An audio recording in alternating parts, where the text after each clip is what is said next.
Daily post Punjabi देख रहे दर्शकों का स्वागत है जी। मैं हां सुखदुले। इस समय विजिलेंस के वलों एक बड़े आगू के उत्ते शिकंजा कसया गया। दस दिए साबका खजाना मंत्री मनप्रीत बादल के उत्ते विजिलेंस के वलों शिकंजा कसया गया तो उन्होंने पुछगिछ के लिए तलब किया गया। दस दिए सोमवार को उन्होंने पुछगिछ के लिए बुलाया गया तो एक सरकारी जमीन नाल जुड़े मामले दे विच उन्हां तों सवाल जवाब होणगे।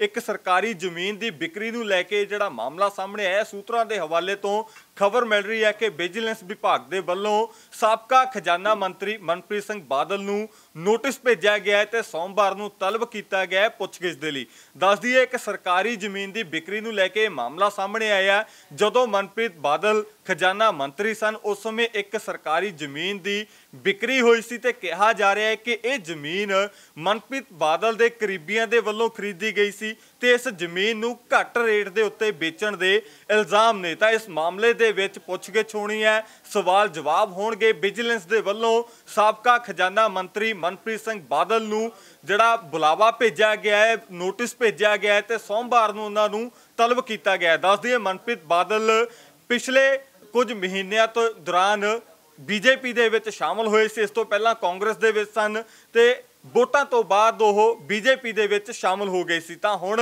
बीजेपी दे वड्डे आगू मनप्रीत बादल नूं पुछगिछ दे लई तलब किया गया, समन भेजा गया है। दस दिए विजिलेंस दे वल्लों सोमवार नूं उन्हां नूं बुलाया गया। चंडीगढ़ विखे ये पुछगिछ की जाएगी तो इस मामले नूं लैके सूत्रां दे हवाले तो वड्डी खबर आ रही है कि मनप्रीत बादल साबका खजाना मंत्री उन्हां नूं पुछगिछ दे लई बुलाया जाएगा। एक सरकारी जमीन की बिक्री हुई सी जदों मनप्रीत बादल खजाना मंत्री सन उस समय एक जमीन बेची गई सी ते इल्जाम ये लग रहे हैं कि यह जमीन मनप्रीत बादल के करीबियां दे वल्लों खरीदी गई सी ते इस जमीन नूं घट रेट के उत्ते बेचा गया सी। तां दस दिए विजिलेंस दे वल्लों लगातार पंजाब दे विच कई साबका मंत्रियों अते विधायकों के उत्ते शिकंजा कसया जा रहा सी। उत्थे ही हुणे वड्डी खबर है कि साबका खजाना मंत्री मनप्रीत बादल नूं भी पुछगिछ लई बुलाया गया है। उत्थे जेकर कांग्रेस के वड्डे आगू की गल करिए तो साबका डिप्टी सीएम ओपी सोनी तो भी पुछगिछ की जा रही है।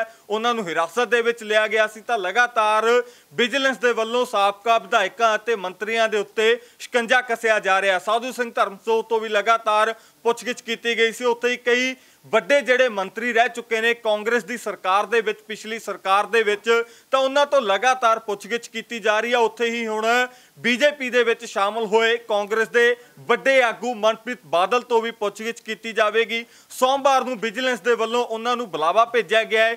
ਚੰਡੀਗੜ੍ਹ ਦੇ ਵਿੱਚ ਉਹਨਾਂ ਤੋਂ ਸਵਾਲ ਜਵਾਬ ਕੀਤੇ ਜਾਣਗੇ। जदों मनप्रीत बादल खजाना मंत्री सन उस समय एक जमीन बेची गई सी ते इल्जाम ये लग रहे हैं कि यह जमीन मनप्रीत बादल के करीबियां दे वल्लों खरीदी गई सी ते इस जमीन नूं घट रेट के उत्ते बेचा गया सी। तां दस दिए विजिलेंस दे वल्लों लगातार पंजाब दे विच कई साबका मंत्रियों अते विधायकों के उत्ते शिकंजा कसया जा रहा सी।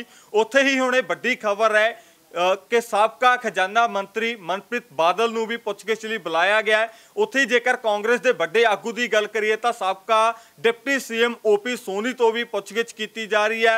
उन्होंने हिरासत दे विच लिया गया सी। तां लगातार विजिलेंस दे वल्लों साबका विधायकों अते मंत्रियों के उत्ते शिकंजा कसया जा रहा है। साधू सिंह धर्मसोत तो भी लगातार पुछगिछ की गई सी। उत्थे ही कई ਵੱਡੇ ਜਿਹੜੇ ਮੰਤਰੀ ਰਹਿ ਚੁੱਕੇ ਨੇ ਕਾਂਗਰਸ ਦੀ ਸਰਕਾਰ ਦੇ ਵਿੱਚ, ਪਿਛਲੀ ਸਰਕਾਰ ਦੇ ਵਿੱਚ, ਤਾਂ ਉਹਨਾਂ ਤੋਂ ਲਗਾਤਾਰ ਪੁੱਛਗਿੱਛ ਕੀਤੀ ਜਾ ਰਹੀ ਆ। ਉੱਥੇ ਹੀ ਹੁਣ ਬੀਜੇਪੀ ਦੇ ਵਿੱਚ ਸ਼ਾਮਲ ਹੋਏ ਕਾਂਗਰਸ ਦੇ ਵੱਡੇ ਆਗੂ ਮਨਪ੍ਰੀਤ ਬਾਦਲ ਤੋਂ ਵੀ ਪੁੱਛਗਿੱਛ ਕੀਤੀ ਜਾਵੇਗੀ। ਸੋਮਵਾਰ ਨੂੰ ਵਿਜੀਲੈਂਸ ਦੇ ਵੱਲੋਂ ਉਹਨਾਂ ਨੂੰ ਬੁਲਾਵਾ ਭੇਜਿਆ ਗਿਆ ਹੈ। ਚੰਡੀਗੜ੍ਹ ਦੇ ਵਿੱਚ ਉਹਨਾਂ ਤੋਂ ਸਵਾਲ ਜਵਾਬ ਕੀਤੇ ਜਾਣਗੇ।